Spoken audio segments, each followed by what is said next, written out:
በዕለት ተዕለት ህይወታችን ልንጠቀምባቸው የሚገቡ ምርጥ የ2026 ኤአይ መተግበሪያዎች። ሰላም ጤና ይስጥልን። ባለፈው ቪዲዮችን ኤአይ እና ሮቦቶች የሰው ልጅ ስራ ይተኩ ይሆን በሚለው ርዕስ ላይ በሰፊው ተወያይተን ነበር።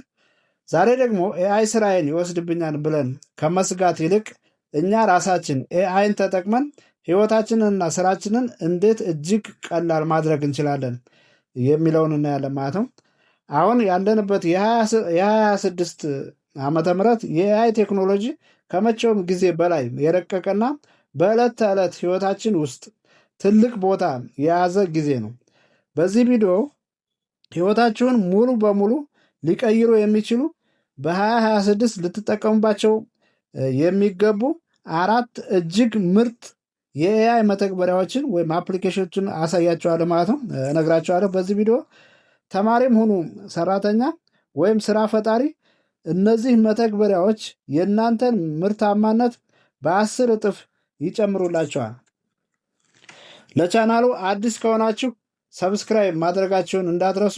አሁን በቀጥታ ወደ መተግበሪያዎቹ እንግባ። እሺ እንግዲህ የማቀርብላችሁ የመጀመሪያው መተግበሪያ ይሆናል ማለት ነው። በ2026 የሰው ልጅ የማሰብና የመተንተን ሂደት በከፍተኛ ሁኔታ እያገዘ ይገኛል። ይህ የመጀመሪያው መተግበሪያ እምላቸው ማለት ነው። እሱም ማነው? ጄሚናይ ነው።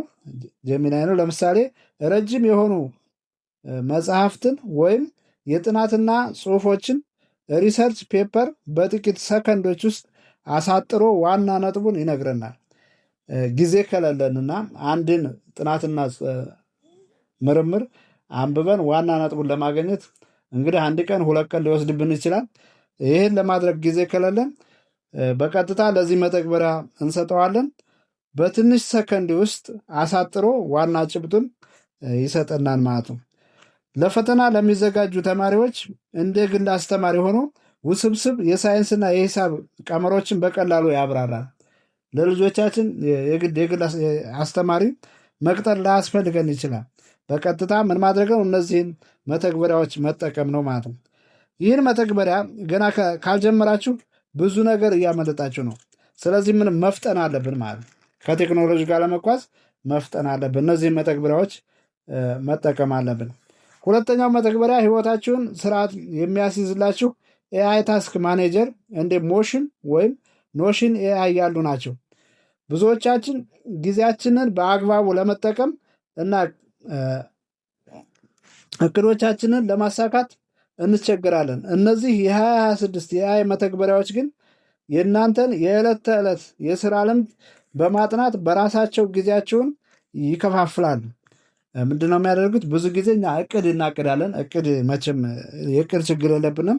እቅዱን የመተግበር ችግር ነው ያለብን። ስለዚህ ይህ የኤአይ መተግበሪያ ምንድነው የሚያደርገው? ጊዜያችንን ያጠና። መጀመሪያ እኛ ነው የሚያጠናው።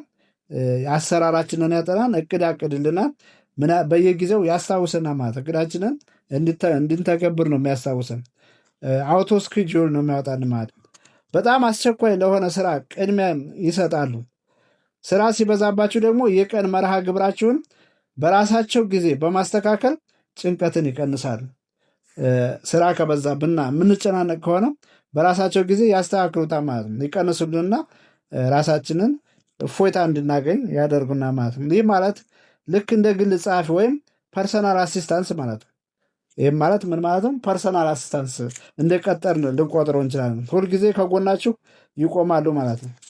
እንደ ፐርሰናል አሲስታንስ ሁልጊዜ ከጎናችን ይቆማሉ። ሶስተኛው መተግበሪያ በተለይ በሶሻል ሚዲያ ላይ ለምትሰሩ ወይም የንግድ ስራ ላይ ላላችሁ ሰዎች ወሳኝ የሆነ የምስልና ቪዲዮ ፈጣሪ ኤአይ እንደ ሚድ ጆርኒ V6 ወይም አዳዲስ የቪዲዮ ኤአይ ቱልስ ነው። በአሁኑ ሰዓት በ2026 ምንም አይነት የዲዛይን ወይም የቪዲዮ ኤዲቲንግ እውቀት ሳይኖራችሁ በአእምሯችሁ የሳላችሁትን ሀሳብ በጽሁፍ ብቻ በመንገር እጅግ አስደናቂ የሆኑ ፎቶዎችንና ማስታወቂያዎችን መስራት ትችላላችሁ። ይህ ቴክኖሎጂ በአነስተኛ ቢዝነሶች የማስታወቂያዎች በእጅጉ ቀንሷል ማለት ነው። አነስተኛ ቢዝነስ ላላቸው የቢዝነስ ሰዎች ለማስታወቂያ መክፈል አይጠበቅባቸውም። በዚህ መተግበሪያ ማስታወቂያ እየሰሩ ለማስታወቂያ የሚያወጡትን ወጪ እየቀነሱ ይገኛሉ ማለት ነው። ሌላኛው መተግበሪያ 4 ነው ወይም አፕሊኬሽን ፎር የምንለው። አራተኛውና የመጨረሻው መተግበሪያ የቋንቋ እንቅፋትን ሙሉ በሙሉ ያስቀረ መተግበሪያ ነው። ሪል ታይም ኤአይ ትራንስሌተር ይባላል። ይሄ ኤንድ ላንጉጅ ኮች ነው ማለት ነው። አዲስ ቋንቋ መማር ፈልጋችሁ አስተማሪ ካጣችሁ እነዚህ መተግበሪያዎች 24 ሰዓት ከእናንተ ጋር እያወሩ ቋንቋ ያስተምሯቸዋል ማለት ነው፣ የፈለጋችሁትን ቋንቋ።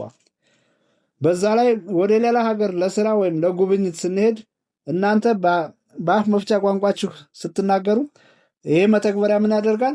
በሰከንድ ውስጥ ወደሚፈለገው ቋንቋ እናንተ ወደ ሄዳችሁበት ሀገር ቋንቋ በድምፅ ይተረጉማል።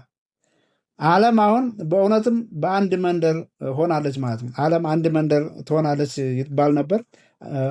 ዓለም አንድ መንደር የሆነችው መቼ ነው ካልን አሁን ነው ማለት ነው። ዓለም አንድ መንደር የሆነችበት ጊዜ ደርሷል ማለት ነው። የተከበራችሁ ተመልካቾች፣ ቴክኖሎጂው እኛን እንዲተካን ከመፍቀድ ይልቅ እኛ ቴክኖሎጂውን ተጠቅመን ራሳችንን የምናሳድግበት ወርቃማ ዘመን ላይ ደርሰናል። በእውነት ይህን ዘመን ልንጠቀምበት ይገባል ማለት ነው። ይህን ዘመን ተጠቅመን ራሳችንን ልንቀይር ይገባል። ዛሬ ያሳየኋችሁ መተግበሪያዎች የዚህ ትልቅ ባህር ጥቂት ጠብታዎች ብቻ ናቸው። ሙሉን አይደለም ያያችሁት። እናንተ አሁን ላይ በብዛት እየተጠቀማችሁበት ያለው የኤአይ መተግበሪያ ሊኖር ይችላል። የትኞቹ ነው እየተጠቀማችሁ ያላችሁት? ህይወታችሁንስ እንዴት ነው እየቀየራችሁ ያላችሁት? ኮመንት መስጫው ላይ አስቀምጡልኝ። ቪዲዮው ጠቃሚ ሆኖ ካገኛችሁት ላይክ እና ሰብስክራይብ ማድረጋችሁን እንዳትረሱ። ሰላም ሆኑልኝ።